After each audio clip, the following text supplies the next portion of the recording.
Most people who watch the news would have heard the term madrasas mentioned in connection with Mohammedan Islam. What are they? One of the greatest ironies and tragedies regarding the cult of Muhammad is the indisputable fact that 99.99% of its followers have absolutely no idea about the true origins of the Quran, its foreign words, its concepts, its ideas, and its rules and regulations. Most of them, especially among the 1,000 millions who are not Arabic speakers, are content to know that they are Muslims, that Muhammad was a prophet, that the Kaaba is holy, and they follow the prayers and traditions as zombified clones of Muhammad.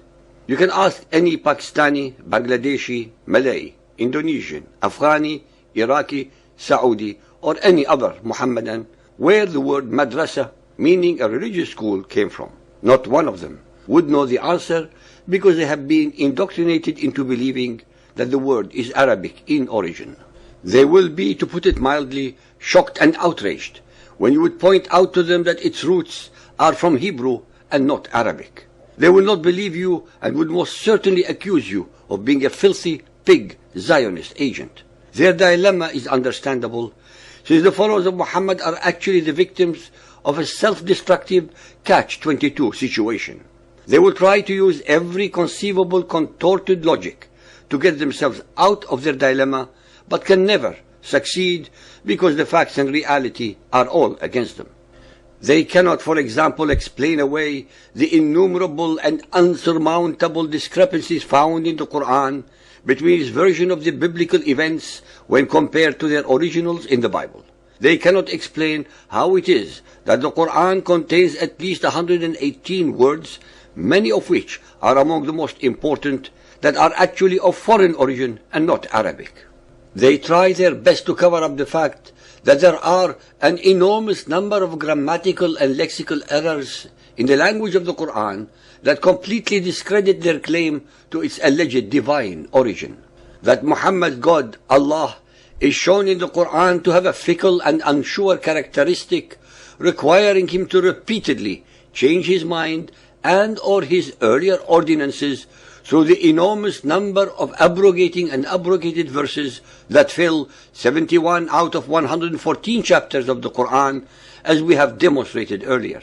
The Arabic madrasa is a loan word derived from the Hebrew Beit HaMidrash, meaning a house of learning, that is, a school. In the Arabia of the time of Muhammad, the most learned people were the Christian and Judaized Arabs, but not the pagan Arabs, as Muhammad himself confirms in his Quran. Al-A'raf 7.157. Those who follow the apostle, the unlettered prophet. Al-Jum'ah 62.2. It is he who has sent amongst them the unlettered an apostle from among themselves.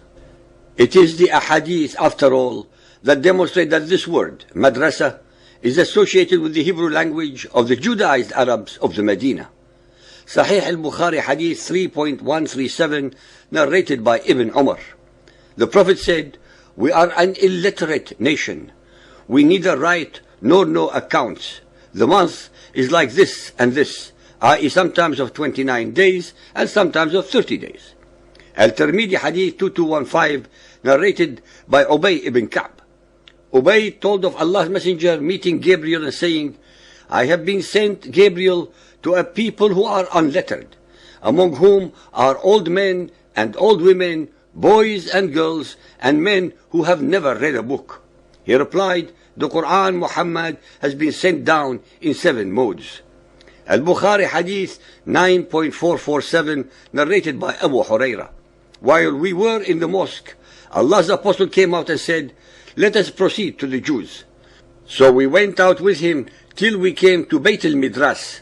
The Prophet stood up there and called them, saying, "O assembly of Jews, surrender to Allah, embrace Islam, and you will be safe."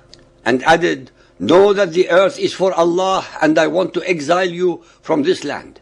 So whoever among you has a property, he should sell it. Otherwise, know that the land is for Allah and His Apostle."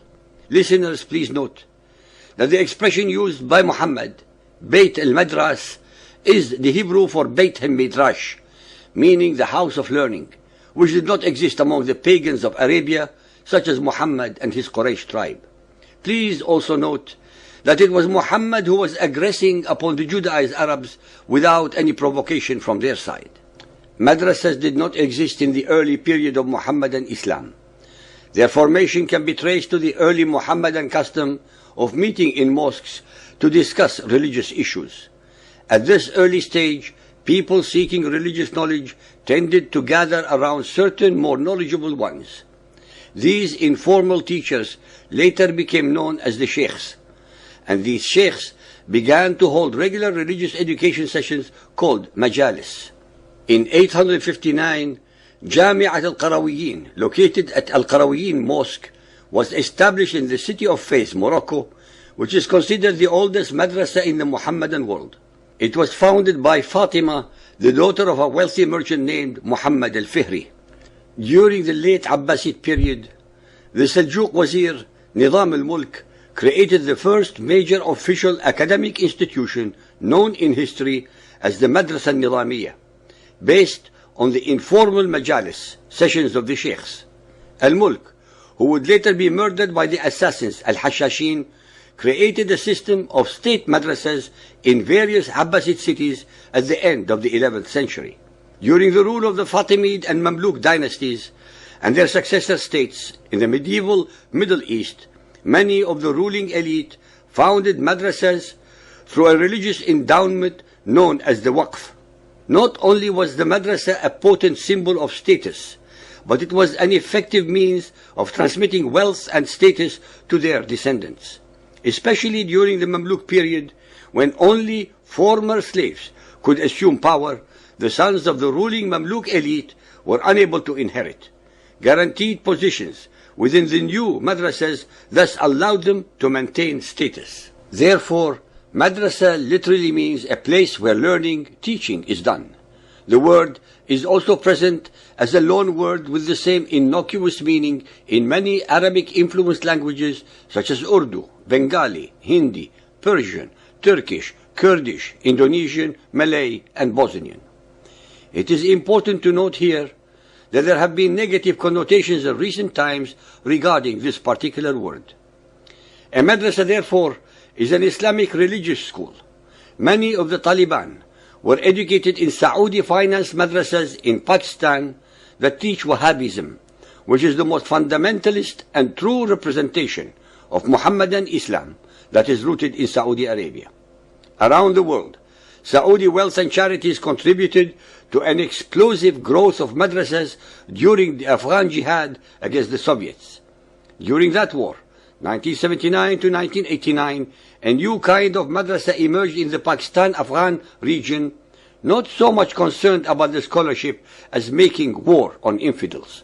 The enemy then was the Soviet Union. Today, it is America and the West. All of these groups are connected by a network of seminaries, or as the term is called in the local vernacular, madrasa. The main source of funding for these groups is Saudi Arabia. In fact, this whole phenomenon that we are confronting, which Al-Qaeda is a part of, is very closely associated with Saudi Arabia's financial and religious projects for the Muhammadan Muslim world as a whole. In order to have terrorists, in order to have supporters for terrorists, in order to have people who are willing to interpret religion in violent ways, in order to have people who are willing to legitimize crashing themselves into building and killing 3,000 or more innocent people, one needs particular interpretations of the Quran. Those interpretations of the Quran are being propagated out of schools that receive organizational and financial funding from Saudi Arabia, without which they cannot possibly exist. They would not have proliferated across Pakistan, India, and Afghanistan without Saudi funding. They would not have had the kind of prowess that they have without Saudi funding, and they would not have trained as many people without Saudi funding. So we have a whole series of what can be called Muhammadan Muslim military academies, military camps, terrorist camps along the border that mix the deadly and poisonous dosage of Muhammadan Islam with a lot of military training. At the same time, they also train a new generation of mosque leaders and clerics who go forth and open their own madrasas or go populate mosques from Africa to Europe and from Asia to the Americas and Australia. That is exactly how the virulent virus of the Quran is propagated in a pandemic fashion in all countries of the world, whilst most of humanity is unaware that it's being infected with a deadly disease. While many of our ignorant, politically correct, or most probably spineless academics, religious leaders, the media, and our politicians tell us how peaceful and all-encompassing Muhammadan Islam actually is.